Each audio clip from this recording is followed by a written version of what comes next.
آج ایک خاص دن ہے اور ایک ایسی بیماری کے بارے میں یہ دن منایا جا رہا ہے جو کہ پوری دنیا کو اپنی لپیٹ میں لیے ہوئے ہیں۔ پاکستان سمیت دنیا بھر میں شوگر کی بیماری سے آگاہی اور بچاؤ کا دن آج منایا جا رہا ہے، اور اس دن کو منانے کا مقصد اس مرض سے پیدا شدہ پیچیدگیوں، علامات اور اس سے بچاؤ سے متعلق آگاہی فراہم کرنا ہوتا ہے۔ اور اس سال ذیابیطس کے عالمی دن کا جو تھیم ہے وہ بریکنگ بیریئرز برجنگ گیپس ہے۔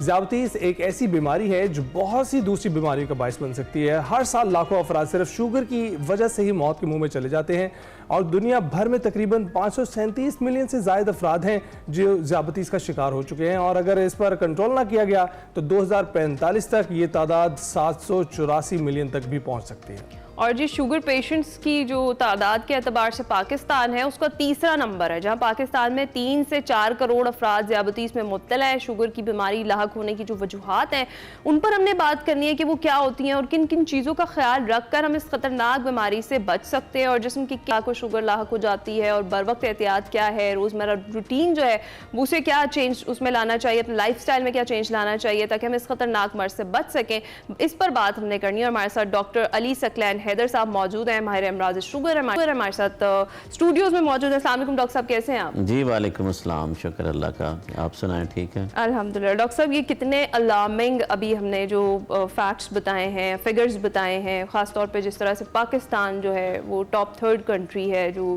شوگر پیشنٹس جس میں بہت زیادہ ہے، کیا کہیں گے آپ؟ جی بڑا اچھا آپ نے انٹروڈکشن دیا ہے، اور میں آج کے دن کے حوالے سے تھوڑا سا ذرا انٹروڈکشن اس طرح دوں گا کہ آج یہ ہر سال 14 نومبر کو منایا جاتا ہے، اور مقصد منانے کا ایک ہی ہے، جس طرح آپ نے اپنے انٹروڈکشن میں بات کی کہ اس بیماری کے بارے میں جتنی بھی آگاہی دی جا سکے اتنی کم ہے، کیونکہ آپ نے کہا کہ پاکستان تیسرے نمبر پر ہے، لیکن اس سے بھی تھوڑی سی ذرا خطرناک بات بیان کر دوں کہ پاکستان دنیا میں جو ہر سال نئے کیس ایڈ ہوتے ہیں نا، جس کو ہم پریولنس کہتے ہیں، اس میں نمبر 1 ہے۔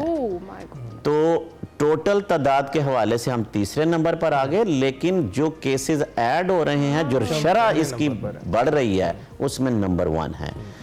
دوسری بات یہ ہے کہ پوری دنیا میں آنکھوں کی بینائی کا کم ہو جانا نمبر 1 کاز شوگر، گردوں کا نکارہ ہونا نمبر 1 کاز شوگر، فالج کے attacks number 1 sugar, heart attacks number 1 sugar.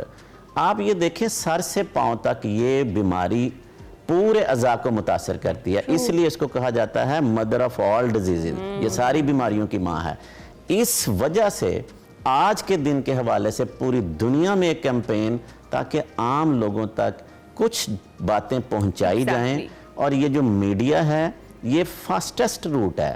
Thank you کہ آپ ہیلتھ کے اوپر اتنا فوکس کرتے ہیں، اور ناظرین کو چاہیے کہ آج جو بھی باتیں سنیں اس پہ پلیز عمل کریں، صرف بات کرنا کام نہیں ہے، اصل بات ہے عمل۔ بالکل، کار خیر میں ڈاکٹر صاحب آپ کا بھی حصہ ہے، آپ بھی موجود ہیں۔ ہم تو حاضر ہیں، یہ تو اللہ کا ایک فرض دیا ہوا ہے جو ہم نبھا رہے ہیں۔ تو ڈاکٹر صاحب کچھ لوگ اس کو بیماری نہیں کہتے ہیں کہ ایک لائف سٹائل ہے جس کو نہ اپنانے کی وجہ سے یہ بیماری آپ کو ہو جاتی ہے۔ تو بہت خوبصورت بات آپ نے کی ہے۔ ہر بندہ آج کل، ہر بچہ ہر گھر میں گوگل کا ماسٹر ہے، آپ کلک کریں اور آپ جب آپ ڈیزیز کی مینجمنٹ پہ جاتے ہیں تو پہلا لفظ لکھا آتا ہے لائف سٹائل موڈیفیکیشن۔ وہ کیوں ہے؟ ابھی تو دوائی کا نام ہی نہیں آیا، کیونکہ یہ ہے ہی لائف سٹائل۔ اور پاکستان کا جو نمبر 1 ہونا یا نمبر 3 ہونا لائف سٹائل۔ ہم تمام اپنے مذہب کے حوالے سے بھی دیکھیں، میں مثالیں ہمیشہ دیتا ہوں، ہمارے نبی صلی اللہ علیہ وسلم نے فرمایا ایک روٹی کی بھوک ہے تو آدھی کھائیں۔ بالکل بالکل۔ آج میڈیکل سائنس 1500 سال بعد کہہ رہی ہے کم کھائیں کم کھائیں کم کھائیں۔ پاکستانی کیا کر رہے ہیں؟ ہم ایک کی بھوک ہے تو ہم 4 کھانے کے لیے بیٹھ جاتے ہیں۔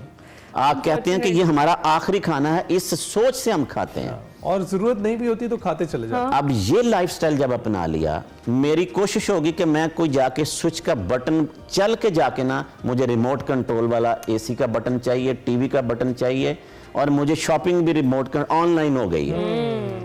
یہ لائف سٹائل کیا کر رہا ہے؟ آپ کی جو شوگر ہے، جو گلوکوز ہم کھاتے پیتے ہیں اس کو یوٹیلائز نہیں کرتا، آپ کا موٹاپا بڑھتا جا رہا ہے، فاسٹ فوڈ کا دور ہے، ہم نے اس کو اپنا لیا، گھر بیٹھے پکانے کی کیا ضرورت ہے؟ آرڈر کریں، گھر آ جائے گا کھانا، کھائیں۔ میڈیکل سائنس کہتی ہے، اور ہمارے نبی کا بھی یہ فرمان ہے کہ جی آپ کا سب سے اچھا بریک فاسٹ ہونا چاہیے،